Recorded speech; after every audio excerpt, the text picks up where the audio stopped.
গুমের ২ মামলায় আজ আন্তর্জাতিক অপরাধ ট্রাইব্যুনালে হাজির করা হতে যাচ্ছে ১৩ সেনা কর্মকর্তাকে, যাদের এর আগে ২২ অক্টোবর হাজির করা হয়েছিল এই আন্তর্জাতিক অপরাধ ট্রাইব্যুনালে। মূলত গুমের ২টি মামলা, যেটি র্যাবের টিএফআই সেল অর্থাৎ টাস্ক ফোর্স ইন্টেলিজেন্স সেল এবং ডিজিএফআই এর জেআইসি সেল অর্থাৎ জয়েন্ট ইন্টারোগেশন সেল, এই ২ মামলার মোট ৩০ জনকে আসামি করে গত ৮ অক্টোবর একটি আনুষ্ঠানিক অভিযোগপত্র দাখিল করে আন্তর্জাতিক অপরাধ ট্রাইব্যুনালের প্রসিকিউশন। এরপর ওই দিনই তাদের বিরুদ্ধে গ্রেপ্তারি পরোয়ানা জারি করা হয়। তারপর সেনা হেফাজতে মূলত এই গুমের ২ মামলা ১৩ কর্মকর্তাকে সেনা হেফাজতে নেওয়া হয় এবং ২২ অক্টোবর তাদেরকে এখানে আন্তর্জাতিক অপরাধ ট্রাইব্যুনালে আনা হয়েছিল এবং সেদিন মূলত যারা পলাতক আসামি আছেন, এই মামলার মোট ১৭ জন পলাতক আসামি আছেন এবং ১৩ জন গ্রেপ্তার আসামি আছেন।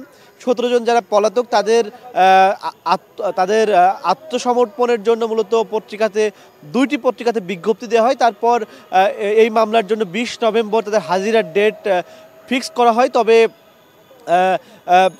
বেশ কিছু কারণে, অনিবার্য কারণে, যেটি প্রসিকিউশন বলছে, মামলার এই হাজিরার তারিখ মূলত ২০ তারিখ থেকে ২৩ তারিখে নিয়ে আসা হয় এবং এরপর আজ মূলত সেই মামলার হাজিরার দিন ধার্য করা হয়েছিল। আজ আমরা যতটুকু জানতে পেরেছি, এই মামলার যারা পলাতক আসামি রয়েছেন তাদের জন্য আসামি পক্ষের জন্য মূলত স্টেট ডিফেন্স অর্থাৎ রাষ্ট্র নিযুক্ত আইনজীবী নিয়োগ করা হবে এবং এই মামলার অভিযোগ গঠনের শুনানি কবে হবে সেই দিন ধার্য করা হতে পারে। সকাল থেকেই মূলত আন্তর্জাতিক অপরাধ ট্রাইব্যুনাল মোট নিরাপত্তার জোরদার করা হয়েছে। আমরা যদি একটু দেখাই যে এখানে পুলিশ, র্যাব, বিজিবি এবং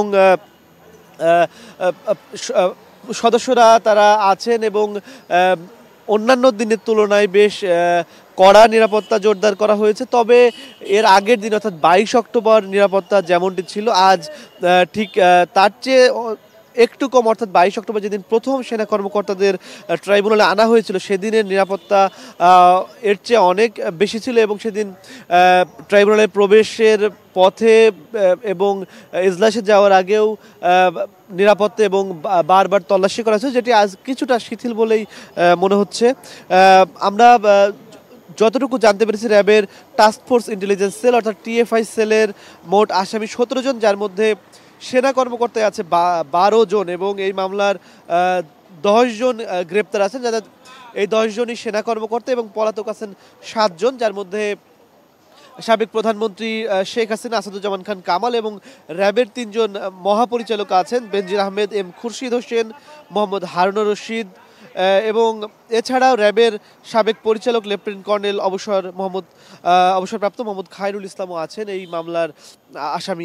এছাড়া ডিজিএফআই জয়েন্ট ইন্টারোগেশন সেল অর্থাৎ জেআইসি সেলে গুম এবং বিচার বহির্ভূত হত্যাকাণ্ডের ঘটনায় মোট ১৩ জনকে আসামি করা হয়েছে, যেখানে গ্রেপ্তার আছেন ৩ জন এবং ৩ জনই তারা ডিজিএফআই সাবেক ৩ জন পরিচালক major general Sheikh Mohammad Sarwar Hossain, major general Sheikh Mohammad Sarwar Hossain, brigadier general Mohammad Mahbubur Rahman Siddiqui এবং ব্রিগেডিয়ার জেনারেল আহমেদ তানবীর মাজহার সিদ্দিকী।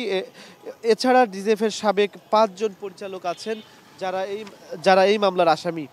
এছাড়া আরেকটি মামলা আছে, যেটি জুলাই আগস্টের গণ অভ্যুত্থানের সময় রাজধানীর রামপুরা ও বনশ্রী এলাকায় সংঘটিত মানবতা বিরোধী অপরাধের মামলা, যেখানে বিজিবির সাবেক ২ কর্মকর্তা লেফটেন্যান্ট কর্নেল মোহাম্মদ রেদওয়ানুল ইসলাম এবং বিজিবির সাবেক কর্মকর্তা মেজর মোহাম্মদ রাফাত বিন আলম, তারা এই মামলায় গ্রেপ্তার আছেন। অর্থাৎ গুমের মামলায় গ্রেপ্তার আছেন ১৩ জন এবং জুলাই আগস্ট হত্যাকাণ্ডের যে মামলা, সেই মামলায় গ্রেপ্তার আছেন ২ সেনা কর্মকর্তা।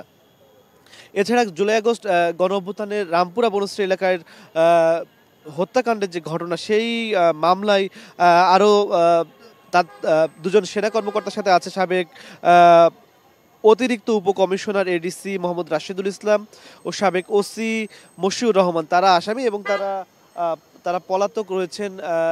তবে গ্রেপ্তার রয়েছেন বিজিবি সাবেক ২ কর্মকর্তা, যারা সেনাবাহিনী থেকে মূলত বিজিবিতে পদায়ন হয়েছিলেন।